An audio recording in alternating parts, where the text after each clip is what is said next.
Alors, pour ceux qui ne me connaissent pas, j'ai envie de mettre en audio des jolies histoires de médiumnité qui me sont arrivées puisque je suis médium de naissance et qu'une bonne partie de ma famille, des deux côtés d'ailleurs, sont médiums. Et donc, j'ai décidé de mettre sous format audio quelques histoires qui me sont arrivées merveilleuses. En consultation, une qui m'a le plus frappée, c'était le 16 février 2015. J'ai écrit ces histoires afin de m'en souvenir et de temps en temps, je vais rechercher une histoire. Donc là, c'est l'histoire d'une petite consultante qui s'appelait Estelle,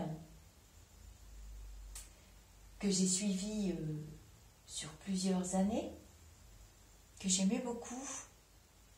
Une petite jeune fille qui avait connu beaucoup de malheurs et qui venait régulièrement vers moi pour être éclairée.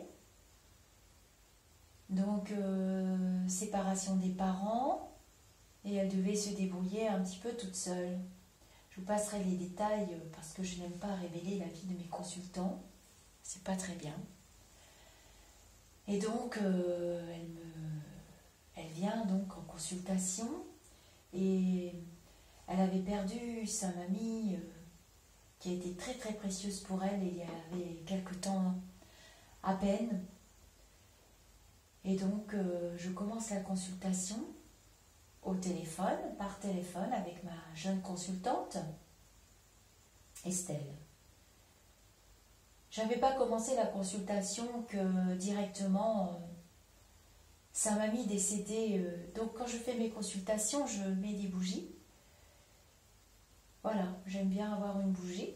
Et puis je fais mes prières dans les jours qui précèdent. Je demande de l'aide à mes petits lumineux.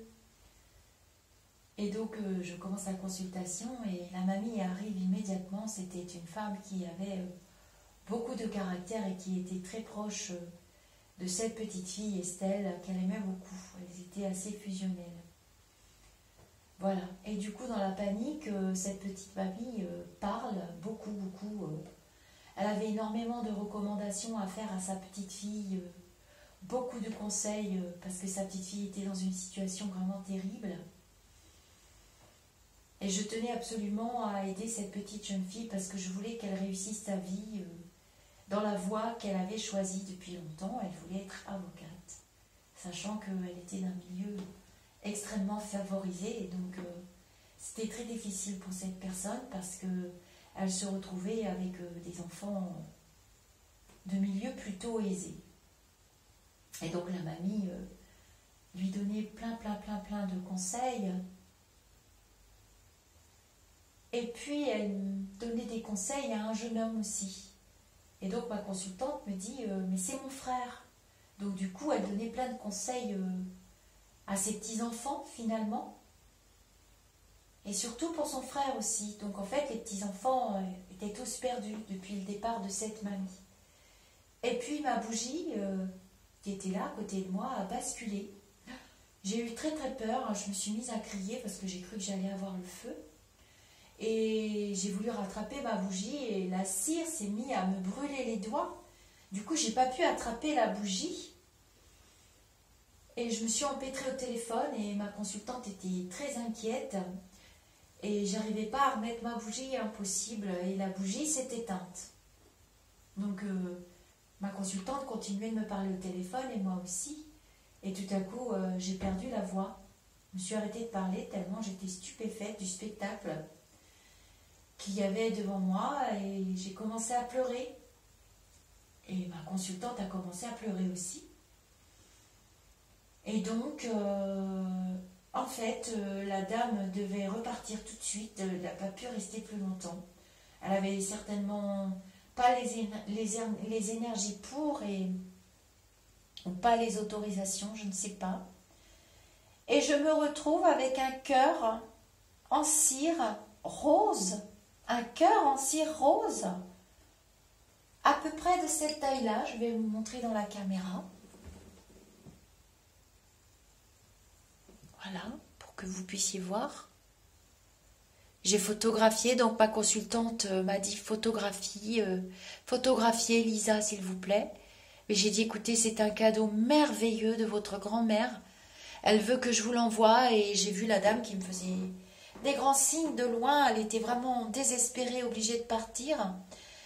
Et donc, j'ai encore l'émotion aujourd'hui. Ça s'est passé en février 2015, le 16 février 2015, j'ai marqué la date. Et j'ai donc emballé ce petit cœur très fragile, hein, très très fragile dans un petit papier de soie. Et je l'ai posté à ma consultante.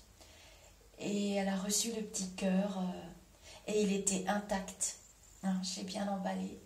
Et voilà de quoi sont capables nos défunts parfois, enfin surtout avec moi. J'ai beaucoup d'histoires de défunts à vous raconter. Mais voilà, c'est une des peut-être plus belles histoires que j'ai vécues en consultation. J'en ai vécu de très très drôles aussi.